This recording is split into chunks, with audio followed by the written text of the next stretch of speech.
Creemos en el Espíritu Santo. Foro de discusión 4. En el creyente. ¿Cómo interviene el Espíritu Santo en nuestra salvación? El Espíritu Santo es el aplicador de nuestra salvación. Él es quien da vida a nuestros corazones de piedra, los hace tiernos a la palabra de Dios, quien nos da la capacidad de creer y confiar en Cristo y así estar unidos vitalmente a Cristo. Pedro habla de esto al comienzo de su carta 1 Pedro 1, cuando habla de que hemos sido elegidos según la presciencia, es decir, el amor anticipado de Dios Padre en la santificación del Espíritu para obedecer a Cristo y ser rociados con su sangre redentora. Pablo, en Efesios 1, nos da aún más detalles en esa gloriosa bendición inicial del capítulo 1, 3 al 14, que habla de la elección del Padre de que seamos redimidos a través del amado, perdonados de nuestros pecados y luego sellados por el Espíritu Santo como arras, el pago inicial, la primera cuota de nuestra herencia definitiva.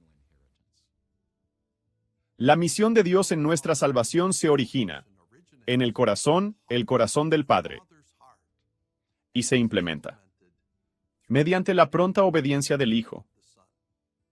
Y sin embargo, queda un papel que le queda al Espíritu Santo que viene a traer, a llevar en nuestra propia vida los méritos y las realizaciones de Cristo.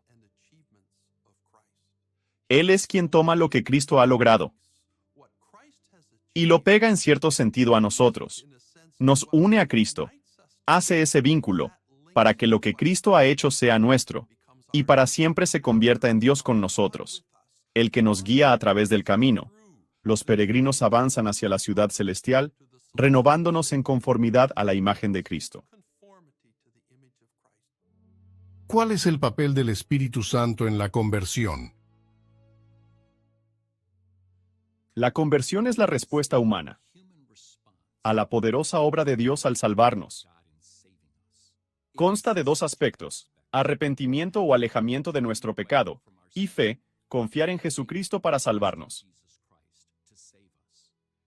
Entonces, arrepentimiento y fe, eso es conversión. Esa es la respuesta humana a la obra de Dios de llamarnos a sí mismo, regenerarnos, justificarnos, unirnos con su Hijo y adoptarnos en su familia.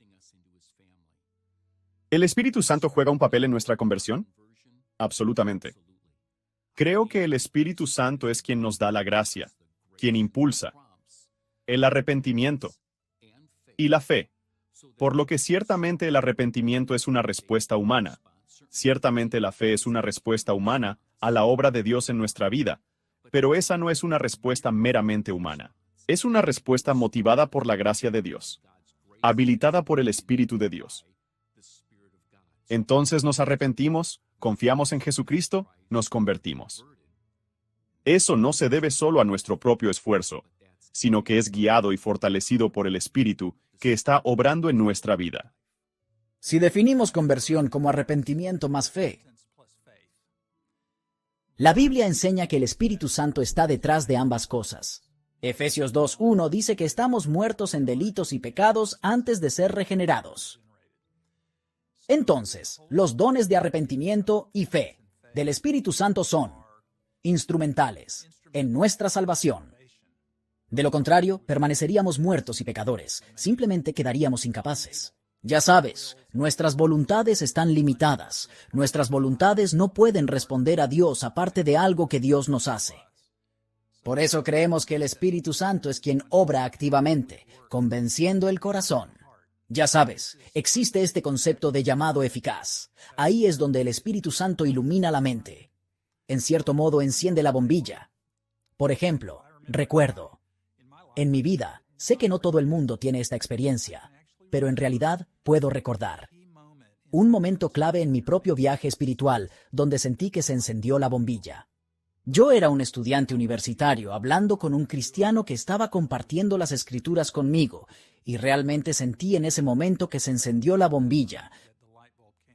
Creo que esa es la obra del Espíritu Santo. ¿Qué es la regeneración? Creo que regeneración es un término mucho más sólido de lo que a veces consideramos. como teólogos cristianos o estudiantes de la Biblia. La discusión más extensa sobre la regeneración en el Nuevo Testamento se encuentra en Primera de Pedro 1:3 al 2:3, casi un capítulo completo que analiza la doctrina de la regeneración. Allí el apóstol Pedro, con referencia a Juan 3, nos dice varios puntos importantes acerca de la regeneración. Número 1, nos enseña que la regeneración resulta en una nueva relación con Dios. En el nuevo nacimiento nosotros, que éramos enemigos de Dios, nos convertimos en hijos de Dios. Cuando Él nos da nacimiento espiritual, Él se convierte en nuestro Padre y nosotros en sus hijos. Una verdad asombrosa. Debido a esa nueva relación con Dios, también tenemos nuevos derechos con Dios. Pedro dice que ahora tenemos derecho a la protección del Padre. Los padres protegen a sus hijos, ahora el Padre Celestial protege a sus hijos espirituales. Él dice que tenemos derecho a una herencia celestial. Cada hijo tiene un lugar en el hogar de su padre. Ahora tenemos un lugar en el hogar de nuestro Padre, en virtud del nuevo nacimiento. Pero además de la nueva relación y los nuevos derechos, hay un punto muy importante a destacar.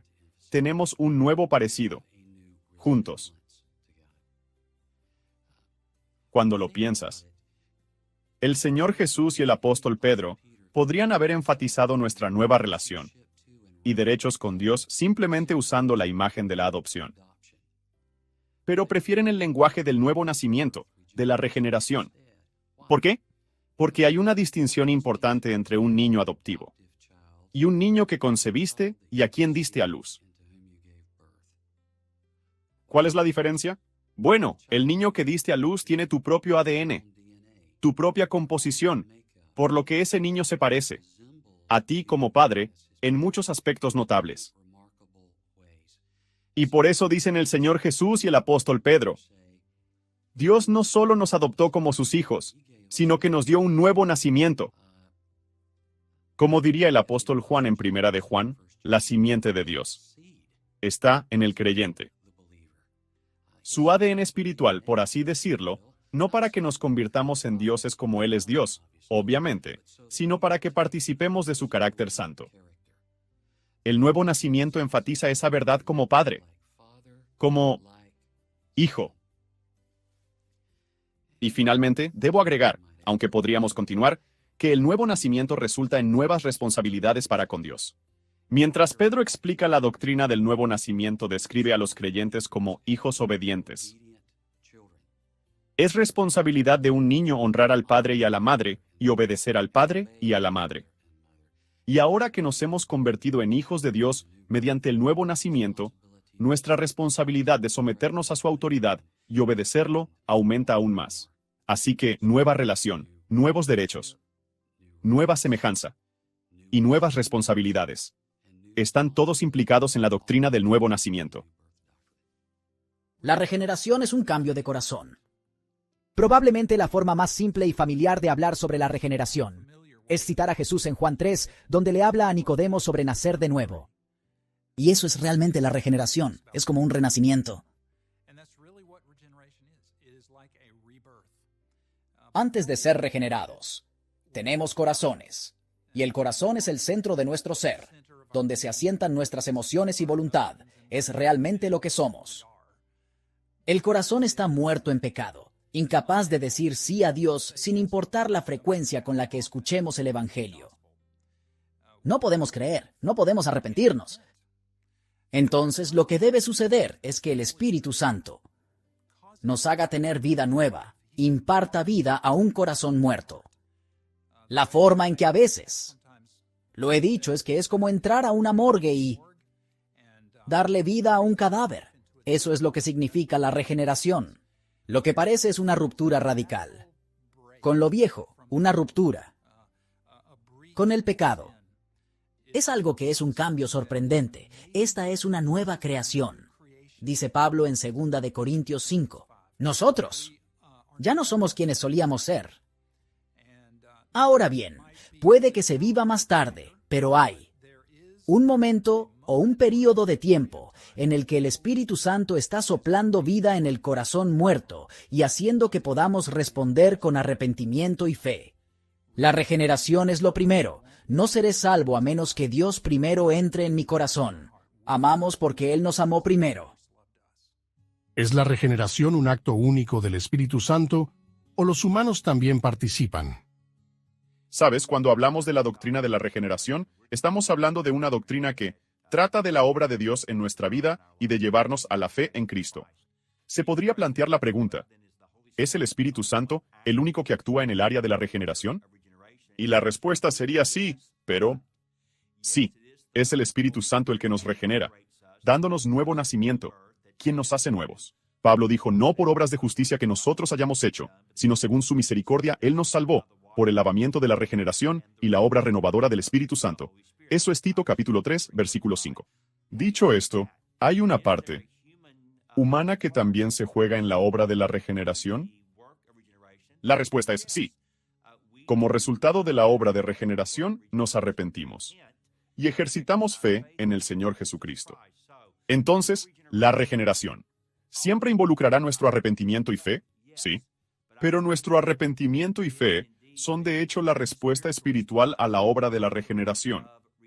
Quiero decir, después de todo, nacemos de nuevo. Somos regenerados. Fuimos hechos nuevos porque estamos muertos. Y los hombres y mujeres muertos no pueden hacer otra cosa que estar muertos. Y entonces, sin el Espíritu que nos dé vida, no tendríamos la capacidad de responder. No tendríamos la capacidad de arrepentirnos y ejercer la fe. La regeneración es un trabajo monérgico. Eso significa que es una obra que solo Dios realiza a través de su Espíritu en el pecador. Aunque algunas tradiciones eclesiásticas insisten en que los seres humanos desempeñan un papel en su regeneración, la Biblia nos dice lo contrario. Leemos en Efesios capítulo 2, versículo 1, que en nuestra condición de pecadores estamos espiritualmente muertos.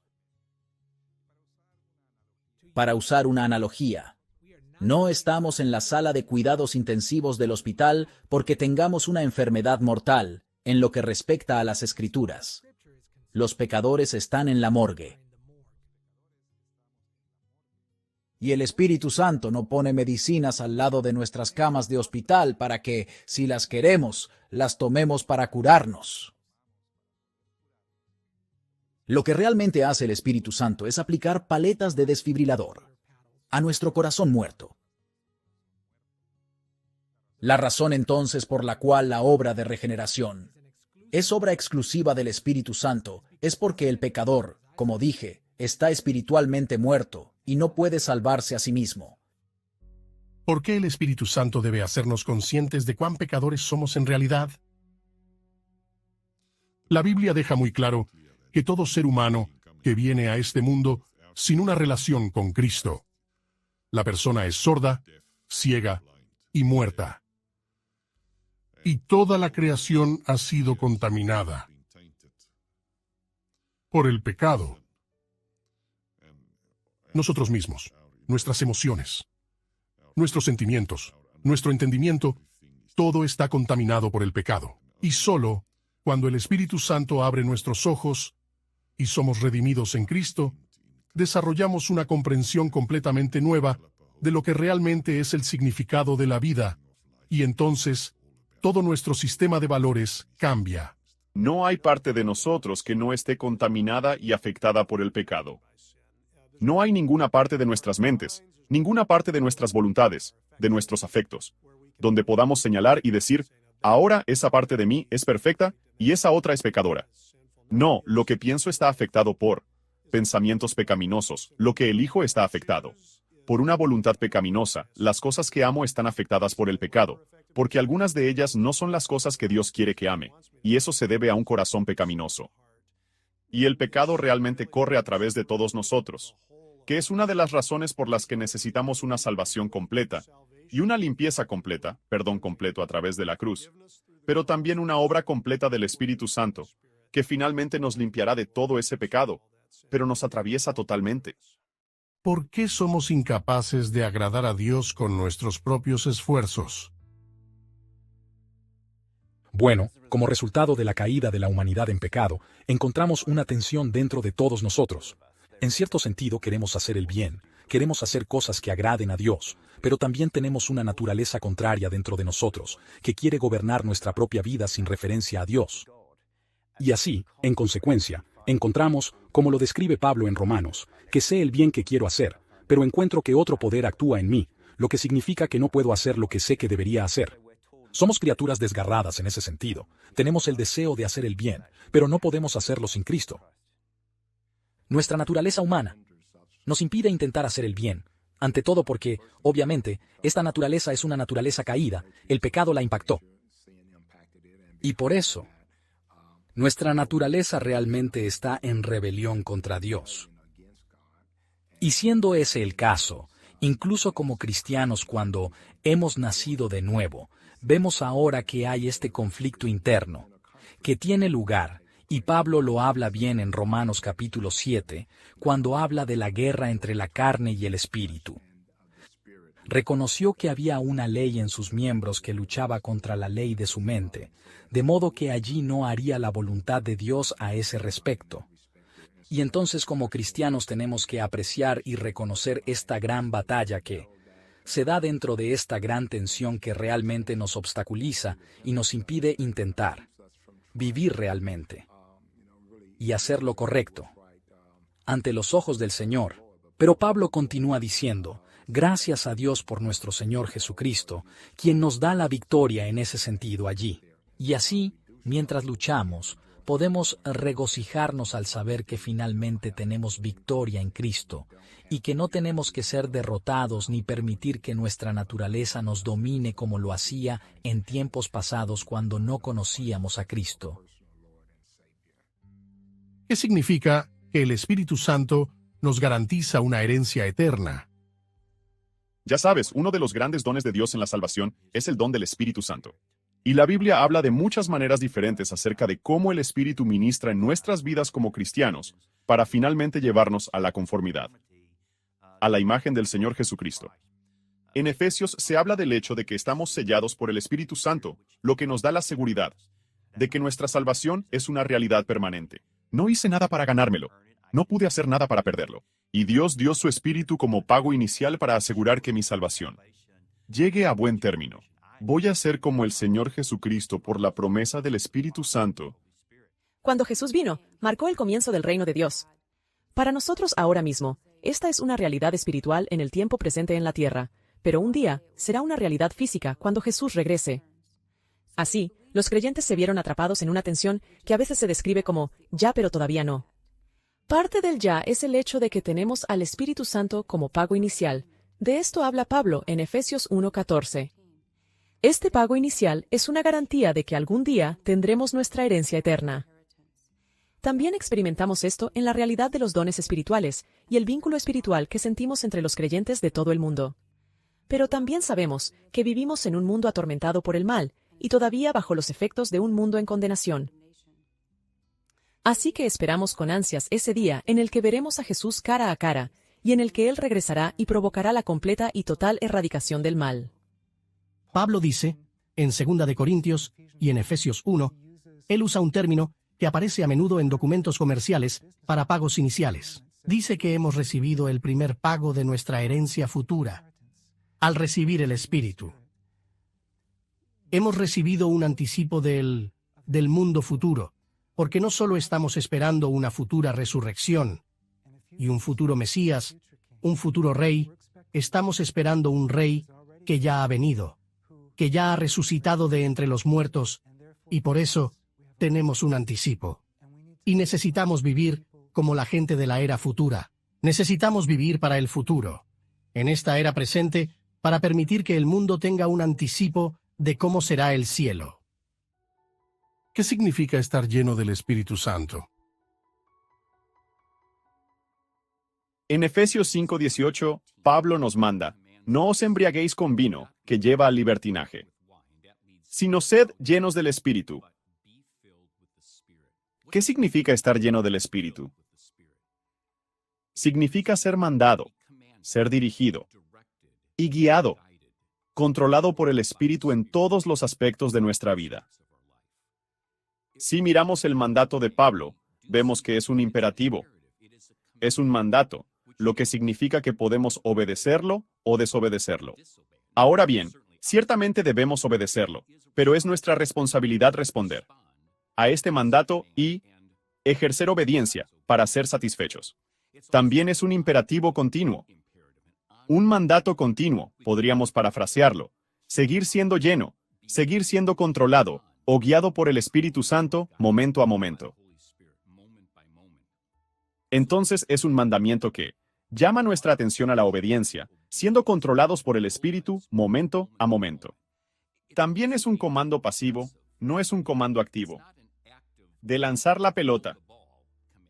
Más bien es una orden pasiva, sé lleno. Y el paso de obediencia que se requiere es que nos pongamos en una posición de rendición. Adoptamos una postura de ceder al control y la guía del Espíritu en nuestra vida. Entonces, ¿qué significa estar lleno del Espíritu Santo? Significa ser conscientemente obediente, sometiéndose, cediendo a la dirección y control del Espíritu, su guía en nuestra vida, momento a momento. Estar lleno del Espíritu difiere de la morada del Espíritu.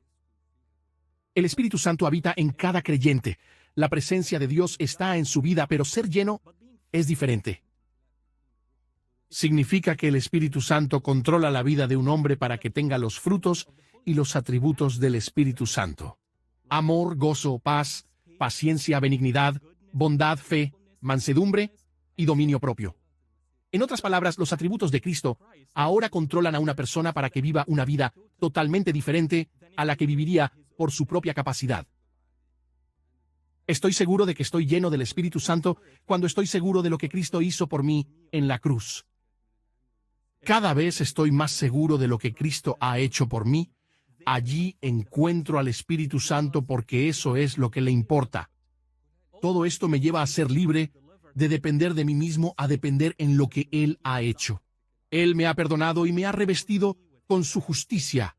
Y cada vez que estoy más seguro de lo que ha hecho, encuentro al Espíritu Santo presente frente a mí. Esto es lo que significa estar lleno del Espíritu Santo. Cuando leemos que Moisés impuso sus manos a Josué, lleno del Espíritu Santo en Deuteronomio 34, él está lleno del Espíritu de sabiduría, y eso es para que pueda guiar al pueblo de Dios. También leemos en otra parte del Pentateuco que Dios llenó a alguien con el Espíritu Santo de sabiduría para que pudiera hacer obras de arte y trabajos exquisitos en la arquitectura del tabernáculo.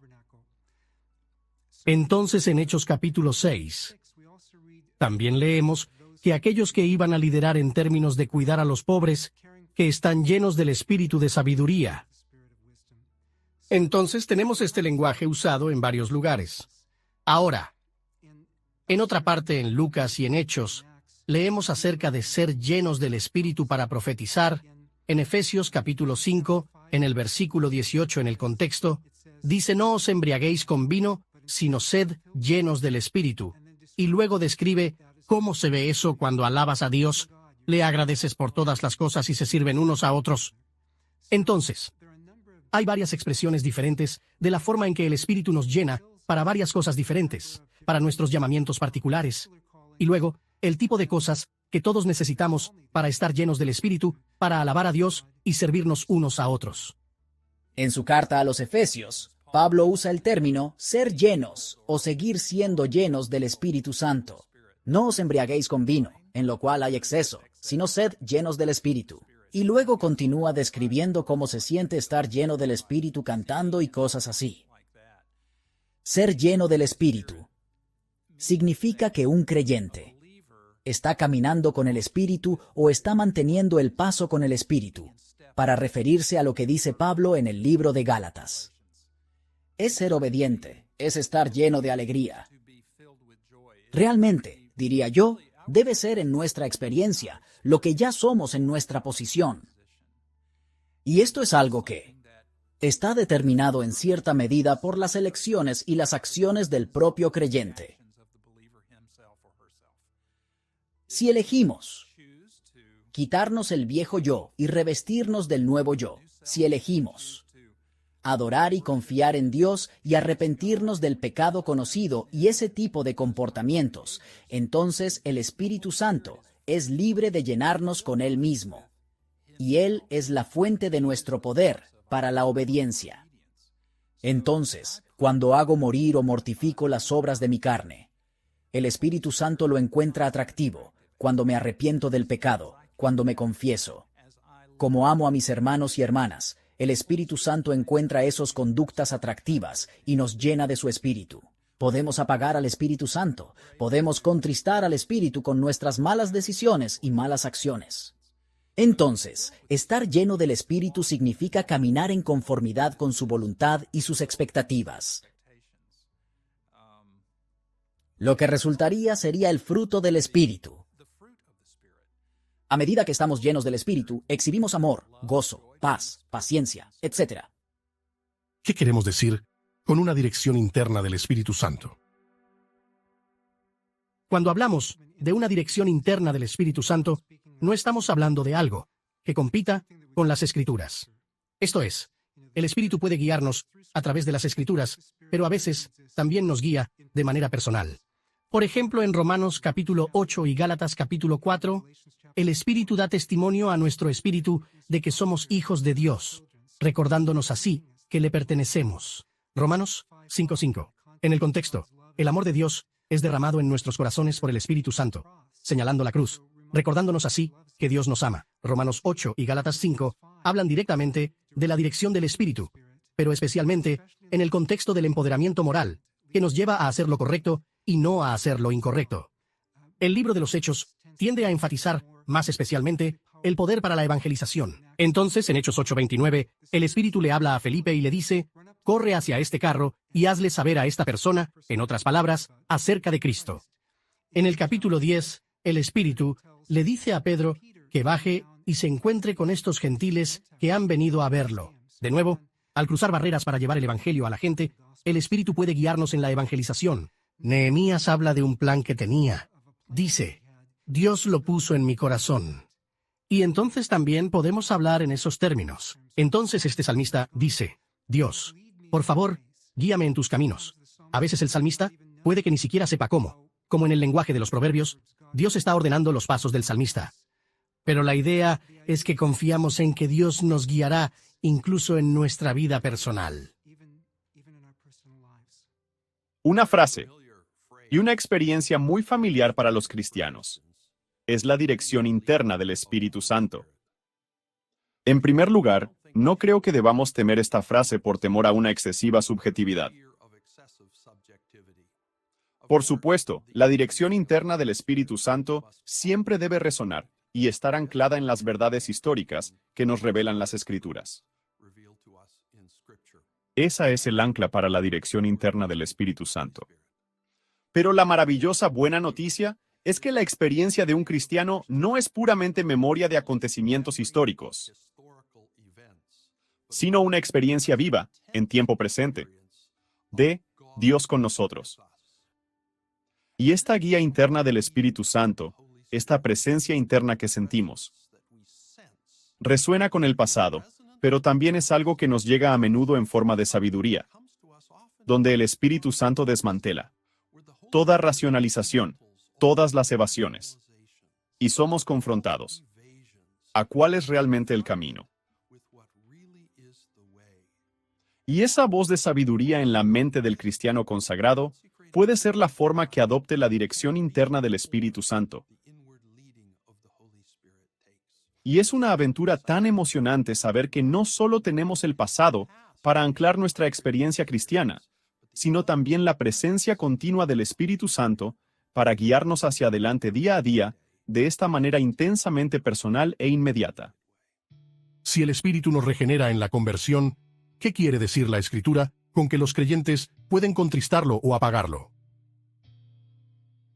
Los cristianos se preocupan por dos declaraciones en la Biblia donde se nos advierte que no contristemos ni apaguemos al Espíritu Santo. Por eso nos preguntamos cuáles son estas cosas.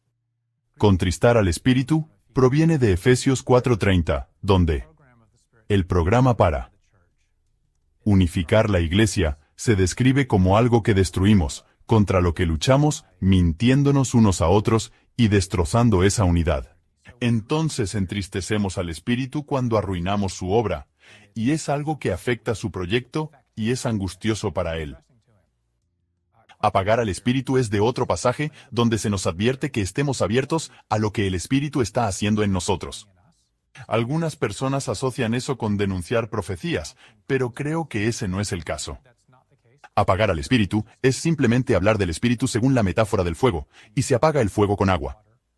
Y es solo una recomendación general estar abiertos a la obra del Espíritu en nosotros, que todavía tenemos algo de libertad para resistir a Dios y estar menos abiertos a Él como una manguera retorcida. Y en cambio, seamos una manguera que no tenga esa curvatura, y el flujo de agua pase libremente. La Biblia enseña dos ofensas importantes contra el Espíritu Santo. Uno apaga al Espíritu y el otro contriste al Espíritu Santo. Una manera fácil para mí de explicarlo será que apagamos al Espíritu cuando no hacemos lo que Él nos dice que hagamos o nos inspira a ser como cristianos. El Espíritu Santo es quien nos guía en la vida cristiana y nos ilumina para comprender las verdades que están en las Escrituras, pero también habita en nosotros como creyentes. Él nos mueve a actuar de manera cristiana, pero si negamos esta influencia, la dirección del Espíritu Santo es como una llama. Una de las metáforas que usa la Biblia para el Espíritu Santo es que Él es como una llama, como fuego, pero la llama comienza a apagarse. Entonces apagamos el Espíritu cuando no hacemos lo que debemos. Entristecemos al Espíritu, es decir, lo entristecemos, y eso es prueba de que Él es una persona. No se puede entristecer a una fuerza o a una energía, pero a una persona, sí. Contristamos al Espíritu Santo cuando hacemos lo que no debemos hacer. Es decir, cuando pecamos, cuando desobedecemos, cuando hacemos algo mal, deliberadamente. Pablo advierte a sus lectores que no contristen al Espíritu Santo, que no apaguen al Espíritu Santo, y en realidad no explica lo que quiere decir con eso. Y entonces nos queda intentar reconstruir eso. Pero me parece porque el Espíritu Santo es nuestra conexión con Dios. Es la presencia de Dios en nuestra vida, quien nos guía, que nos castiga, etc. Que cuando descuidamos prestar atención a lo que el Espíritu de Dios nos está diciendo,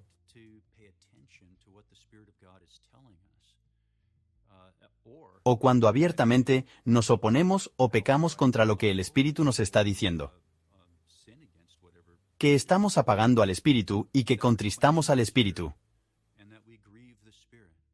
Mientras discutimos el tema de no contristar al Espíritu Santo de Dios, por quien fuiste sellado para el día de la redención, comencemos discutiendo primero el concepto del Espíritu Santo como persona. Sabemos que Dios es un Dios celoso, un Dios amoroso. Dios se entristece, Dios se regocija. Entristecemos a Dios cuando no seguimos su corazón y actuamos en contra de la voluntad de Dios en nuestras vidas. Cuando hablamos más de Dios, Dios es santo, su Espíritu es santo, ¿no lo es? ¿Por qué es eso? Es porque si quieres definir a Dios en una palabra, sería santo. Dios es santo. Entonces, como iglesia, como cuerpo de Cristo, como esposa de Cristo, debemos prestar atención a estos puntos para no contristar al Espíritu Santo de Dios. ¿Qué quiso decir Pablo con que el Espíritu Santo está obrando en nosotros para querer y hacer según su buen propósito? Filipenses 2:13 es un gran versículo, a menudo difícil después del 2:12, que también contiene otro pasaje difícil. No dice explícitamente el Espíritu Santo, pero creo que está implícito allí. Pero para entender ese pasaje, creo que es necesario ver el contexto completo. El capítulo comienza con una exhortación, para que las personas se unan y se cuiden unos a otros, algo muy crucial. Luego da una ilustración usando la vida de Cristo, quien sacrifica más de lo que cualquiera de nosotros haría. Y Él es un ejemplo sólido de cumplir lo que se ordenó al comienzo del 2. Y luego en el versículo 12, nos dice que debemos ocuparnos de nuestra salvación con temor y temblor. Él está hablando de aquellos que son salvos, cómo deberían vivir realmente. Y luego eso exigirá obediencia. Las personas salvas deben ser obedientes. Y luego nos dice en el siguiente versículo que Dios proporciona los recursos reales para lograr esa obediencia. Y no solo nos da la ayuda para hacerlo, sino que también nos da la voluntad. Esto no es simplemente seguir servilmente órdenes, sino que, aún así, Dios, a través del Espíritu Santo, en el proceso de santificación, por así decirlo, en realidad proporciona los recursos para hacerlo así, como para querer hacerlo. Es parte de esa relación transformadora que tenemos con Cristo. Hay diferentes tipos de teorías sobre cómo el Espíritu de Dios y usted interactúan con el fin de volverse santos. Una visión es decir, déjate llevar y deja que Dios haga. Este es un punto de vista muy famoso. Suena bien en la superficie, porque aborda cuestiones de control y la necesidad de entrega. Donde te dejas llevar y dejas que Dios actúe. Pero, por otro lado, podría significar que no asumes ninguna responsabilidad por tu vida espiritual. Y por lo tanto, no hay ninguna culpabilidad asociada a ello. Entonces, en lugar de dejarte llevar y dejar que Dios haga, mi sugerencia habitual es, sigue adelante y deja que Dios haga. Del otro lado de esa pasividad, hay un montón de esfuerzo propio. Que todo depende de uno mismo para producir santidad. Y cuando depende de uno mismo para producir la santidad, se supone que tienes poder para hacer lo que solo Dios puede hacer dentro de ti, y puede llegar a ser manipulado, incluso puede caer en un alto grado de legalismo. Entonces, entre licencia y legalismo, está lo que voy a llamar un interaccionismo operado por la gracia, o un interaccionismo estimulado por el Espíritu. Filipenses 2:13 es un tremendo equilibrio en cómo Dios Espíritu obra en ti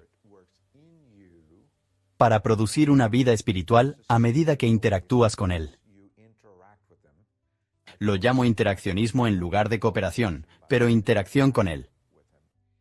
Él lo inicia y tú respondes. No lo manipulas de ninguna manera, no lo persuades, no te relacionas con Él, no tienes que obligarlo de ninguna manera. Es una respuesta, no una reacción, una respuesta a lo que Dios está obrando en ti. La mejor manera de verlo es pensar en Dios el Espíritu. Proporcionando el poder, nosotros no proporcionamos el poder, pero presentamos la voluntad. Al presentar la voluntad, Él proporciona el poder mediante el cual podemos seguir lo que Dios espera de nosotros. Entonces el Espíritu de Dios obra en nosotros. Él proporciona el poder. Él inspira la voluntad. Él nos permite ser lo suficientemente receptivos para que cuando presentemos la voluntad, sus prescripciones, sus expectativas, sus reclamos, se cumplan. Entonces, presentamos la voluntad, no proporcionamos la voluntad. Él obra en nosotros, pero Él proporciona el poder porque nosotros no tenemos ningún poder. Pablo en Filipenses 2 habla a los filipenses exhortándolos a ocuparse de su salvación con temor y temblor. Luego dice, he aquí por qué y cómo. Porque Dios está obrando en ti el querer y el actuar según su buen propósito. ¿Qué quiere decir con que Dios está obrando en usted? Dos cosas. El Espíritu es el que nos permite realmente querer hacer las mismas cosas que Dios ordena. Y entonces este es un fuerte énfasis en la acción de Dios, que es Dios quien permite al creyente hacer su voluntad. Pero no es solo que Dios el Espíritu nos permite querer hacer estas cosas, Dios el Espíritu nos permite realmente llevarlas a cabo. Es lo que Pablo quiere decir con, el Espíritu está trabajando o Dios está obrando en nosotros para querer y actuar. Son ambos y que, de principio a fin, el Espíritu es la razón principal por la que realmente podemos actuar. La exhortación. Ocúpate en tu salvación con temor y temblor. No significa, ocúpate, esfuérzate y haz todo por ti mismo. Es Pablo diciendo, puedes resolverlo, no eres una víctima. Puedes porque el Espíritu ya está obrando en ti permitiéndote desear y cumplir tus deseos. ¿Es la santificación una obra única del Espíritu Santo? ¿O los creyentes también participan? Cuando se trata de crecer en santidad, santificación, este es realmente un proceso que es un esfuerzo cooperativo entre nosotros como seguidores de Cristo y la obra del Espíritu Santo. Realmente hay ambas cosas, y eso está involucrado en todo esto. Sabes, por un lado, tienes que el Espíritu Santo obra de maneras increíbles con su poder para cambiarnos y limpiarnos y hacernos más santos. Pienso que cuando llegué a Cristo por primera vez, tenía una boca bastante sucia. Llegué a Cristo y eso pareció desaparecer, casi de la noche a la mañana sin ningún esfuerzo de mi parte. Y veo eso como obra del Espíritu Santo que amablemente me quita eso. Sin embargo, al mismo tiempo, Pablo les dice a los filipenses que necesitamos esforzarnos o trabajar por nuestra salvación con temor y temblor. Lo dice en el mismo contexto de quien comenzó en ustedes la buena obra, la perfeccionará. Entonces, existe esta sensación continua de que el Espíritu Santo está obrando. El Espíritu Santo nos santificará, pero también debemos esforzarnos con el poder del Espíritu Santo para ser disciplinados y hacer que eso suceda. Crecer en santidad no es algo pasivo. No podemos simplemente sentarnos y decir, oh, bueno, ya sabes, el Espíritu Santo no limpió mi vida todavía, pero al mismo tiempo, no podemos hacerlo todo por nuestra cuenta. Tiene que haber esta relación cooperativa de confiar en el Espíritu Santo, pero siendo tan diligentes como podamos con perseverancia para seguir adelante, sabiendo que también podemos hacerlo solo gracias al Espíritu Santo. A diferencia de la justificación, que es únicamente la obra de Dios sobre nuestros corazones. La santificación es una obra tanto del Espíritu Santo como del creyente. Cooperamos con el Espíritu Santo. En el Nuevo Testamento, por ejemplo, una y otra vez tomemos las cartas de Pablo. Normalmente comienza con cartas diciéndonos lo que Dios ha hecho, y luego pasa a la segunda parte de su carta diciéndonos lo que debemos hacer. Y en algunas de esas segundas secciones de sus cartas, es realmente obvio que tenemos un papel que desempeñar en nuestra santificación. Por ejemplo, en Efesios Pablo nos dice que hagamos morir nuestra vieja naturaleza. Esa es nuestra responsabilidad. Debemos despojarnos del viejo yo. Debo despojarme del viejo yo que solía ser, apartarme del pecado con fe arrepentida hacia Dios y vestirme del nuevo yo, que ha sido creado para ser como Dios en santidad y justicia. Pablo dice en Filipenses, por ejemplo, que debemos ocuparnos de nuestra salvación, con temor y temblor. Ese es nuestro papel. Pero lo hacemos con esperanza y confianza, porque es Dios quien obra en nosotros, tanto la voluntad como el hacer su buena voluntad. Definitivamente existe una cooperación. Nosotros obedecemos, respondemos a la ley de Dios, buscamos a Dios, nos alejamos del pasado, como dice Pablo. Lo viejo se fue. Lo nuevo ha llegado. Soy una nueva creación. En Romanos capítulo 8. La obra que Dios ha hecho en nosotros se hace muy clara por el hecho de que somos resucitados con Cristo a una vida nueva. Pero en el resto de Romanos, Pablo dice que ya no os conforméis al modelo de este mundo. Entonces está ese esfuerzo cooperativo. El Espíritu Santo que nos da la energía, la identidad, ya sabes, el indicativo de quiénes somos en Cristo, y luego vivimos y obedecemos los imperativos que se nos da hacer en las Escrituras. La santificación es tanto obra del Espíritu Santo como de los creyentes. Entonces, por un lado, queremos afirmar que es solo Dios quien nos hace santos. Dios, el Dios Santo, es el único que puede santificarnos. Por otro lado, te encuentras con muchas de las enseñanzas del Nuevo Testamento, y por ejemplo, lees Colosenses 3, y Pablo exhorta a los creyentes a dar muerte, bien, hacer morir. Este es el lenguaje del esfuerzo moral, o del esfuerzo espiritual. Algo tienen que hacer. En 2 de Pedro, dice el autor, Dios nos ha dado todo lo que necesitamos para vivir una vida piadosa en Cristo Jesús. Entonces Dios nos ha dado todo lo que necesitamos, pero entonces la exhortación es, añade a tu fe todas estas cosas que culminan en amor. Y entonces podemos ver que la santificación, este proceso de reflejar cada vez más quién es Jesús, requiere un ambos y. Es reconocer que Dios está obrando en nosotros para querer y actuar según su buen propósito. Reconocer que solo podemos actuar según su buen propósito porque Dios no está trabajando en nosotros, pero al mismo tiempo hay trabajo. Necesitamos ocuparnos de nuestra salvación con temor y temblor. ¿Cómo intercede el Espíritu por nosotros en nuestras oraciones? La intercesión del Espíritu por nosotros en oración es algo que encontramos en ese lenguaje en Romanos capítulo 8, versículo 26 y 27. Y ahí es donde dice concretamente que nosotros en nuestra debilidad necesitamos un aliado. Y ahí es donde en nuestra debilidad no sabemos orar como debemos. Y nuestro aliado, nuestro ayudante, nuestro mediador, el Espíritu Santo, es quien intercede por nosotros con, dice, gemidos que son demasiado profundos para expresarlos con palabras. Cuando entendemos lo que sucede allí en ese pasaje, el contexto es de problema universal. Es un problema que todos los creyentes tenemos. Todos gemimos, todos sufrimos, todos somos perseguidos. Y el Espíritu en oración es la respuesta a esa condición que comienza en el versículo 18. Y entonces cuando Él es una respuesta a la debilidad, y creo que el problema es lo que sucede en el siguiente versículo acerca de su escudriñamiento del corazón. Creo que el Espíritu es el que está allí, quien está escudriñando el corazón, y Él está en el nivel donde gimo, donde no tengo palabras para expresar mi experiencia, mis impresiones, mis sentimientos. Sé que en mi vida todavía no estoy donde necesito estar, tan lejos como lo está el cielo. Y este mundo no es mi hogar. Y entonces es el Espíritu quien me busca y me ayuda en este tiempo. Y creo que Él establece un diálogo en la oración, y creo que es importante que estemos abiertos a la oración como diálogo aquí. Seguramente no soy yo informándole a Dios. Él no necesita información mía sobre cuáles son mis circunstancias por las que podría orar, pero es una imagen de la relación. Le digo lo que es mi corazón, hasta mis lamentos y mis dolores, las cosas duras, hasta las acusaciones que pueda tener contra Él en mi dolor. En Romanos capítulo 8, se habla del Espíritu Santo intercediendo por nosotros en nuestras oraciones. Hay una sección en Romanos 8 desde el versículo 18 en adelante donde habla del gemido.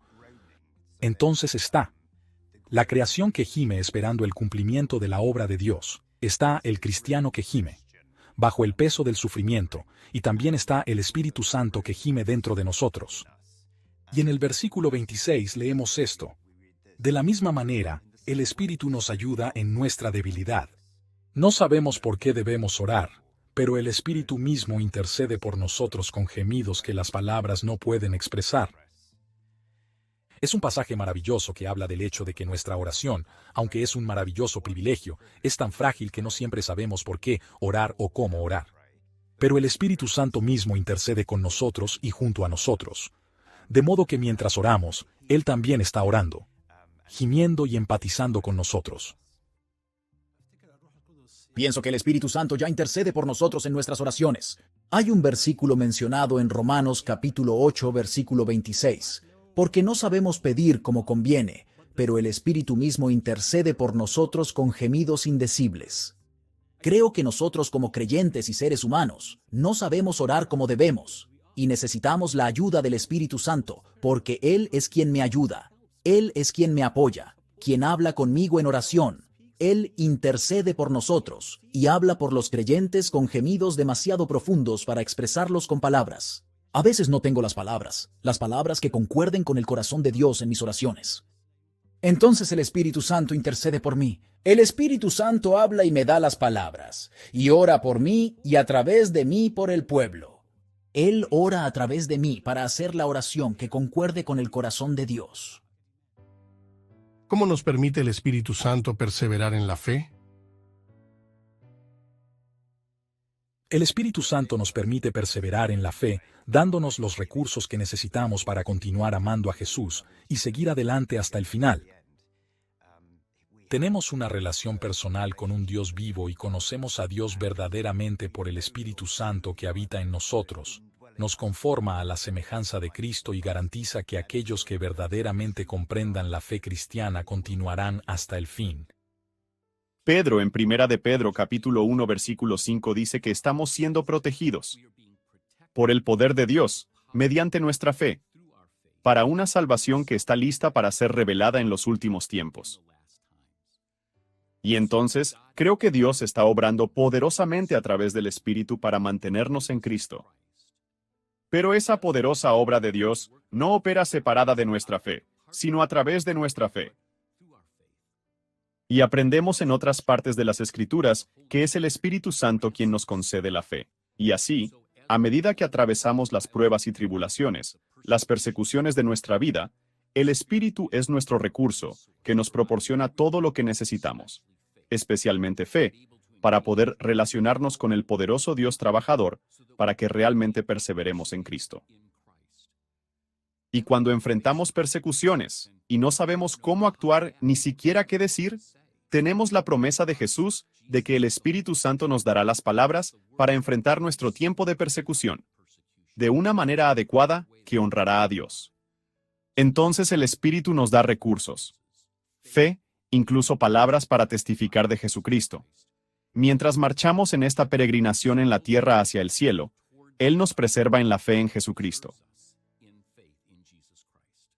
Una de las cosas que hace el Espíritu Santo es apoyarnos y ayudarnos a perseverar en la fe. Sabemos por Romanos 8 que Él clama con nuestro espíritu que somos hijos de Dios. Él también ora por nosotros y debemos orar en el Espíritu, por lo que Él está estrechamente involucrado con nuestra vida espiritual. Creo que podemos ver implícito, en Romanos 8:28, que Dios dispone todas las cosas para nuestro bien. Y en el contexto del capítulo, esto se centra especialmente en las cosas negativas que estamos experimentando. Y el Espíritu Santo va a tener el papel de ayudarnos a comprender que estas cosas negativas que estamos experimentando son las obras de Dios en nosotros para impulsarnos a la santificación. Entonces, esto encaja con la idea más amplia de que el Espíritu Santo nos asegura que pertenecemos a Dios, que Él está obrando cosas buenas en nosotros. Y si estamos abiertos a su dirección y su recordatorio de estas cosas de las Escrituras, podemos permanecer en la fe incluso cuando las cosas se oscurecen, sabiendo que Dios se está reuniendo con nosotros y que Dios nos está fortaleciendo con ello, y que hay un buen propósito aquí. Y ese es el papel del Espíritu Santo. Estar constantemente con nosotros y ser un consuelo, una seguridad y un estímulo, y darnos la confianza de que esto no es en vano, que Dios tiene el control y está haciendo lo bueno para nosotros en ello. ¿Cómo será la futura glorificación de nuestros cuerpos? Me gustaría aclarar un malentendido muy importante sobre la naturaleza de nuestros cuerpos resucitados y glorificados, que se basa en una interpretación confusa de 1 Corintios 15. Me he encontrado con muchos creyentes que leen la frase de Pablo, cuerpo espiritual, y asumir de eso que el cuerpo resucitado será inmaterial, que no será físico. Y eso no es realmente lo que Pablo está enseñando. Hay dos términos diferentes para espiritual en el griego del Nuevo Testamento. Uno significa hecho o compuesto de espíritu, y el otro que significa adaptado al espíritu. Y es este último término el que Pablo usa aquí. Él no está diciendo que nuestros cuerpos resucitados y glorificados estarán hechos del espíritu, sino que estarán perfectamente adaptados al espíritu. ¿Qué quiere decir él con eso? Ahora mismo, nuestros cuerpos físicos sufren los puntos constantes como en la corrupción de la caída. Y aunque hemos sido renovados espiritualmente, este cuerpo todavía tiene anhelos pecaminosos que quiere perseguir, placeres prohibidos, etc. Y mientras estemos en este cuerpo, sufrimos esa batalla entre la carne y el espíritu que Pablo describe con tanta frecuencia. Pero, en la resurrección y glorificación, los cuerpos que recibamos estarán perfectamente adaptados al control del espíritu. Todos los rastros de nuestra corrupción serán eliminados del cuerpo físico para que esta batalla en la que ahora estamos constantemente involucrados finalmente termine. Anhelo ese día. Pablo en Romanos 8:11 afirma que será el Espíritu Santo quien obrará poderosamente para darnos nuestros cuerpos nuevos, glorificados y resucitados. Será responsabilidad del Espíritu proporcionar ese último paso de nuestra salvación. ¿Cómo serán nuestros cuerpos como cuerpos resucitados glorificados? Pablo en 1 Corintios capítulo 15 describe nuestros cuerpos resucitados, usando 4 palabras. Primero, serán imperecederos, nunca se desgastarán, nunca morirán. En segundo lugar, serán gloriosos. Quizás, brillando por nuestra plena conformidad a la imagen de Jesucristo. También serán fuertes y poderosos. No en el sentido de sobrehumano, sino tan fuertes como deberíamos ser nosotros, los seres humanos como seres encarnados. Y nuestros cuerpos también serán espirituales, no inmateriales, sino completamente dominados y controlados por el Espíritu Santo. Entonces, nuestra gran esperanza futura es que seamos plenamente conformados a la imagen de Jesucristo. Tendremos cuerpos nuevos, resucitados y glorificados a través del Espíritu, y estos cuerpos serán incorruptibles, gloriosos, fuertes y dominados por el Espíritu Santo.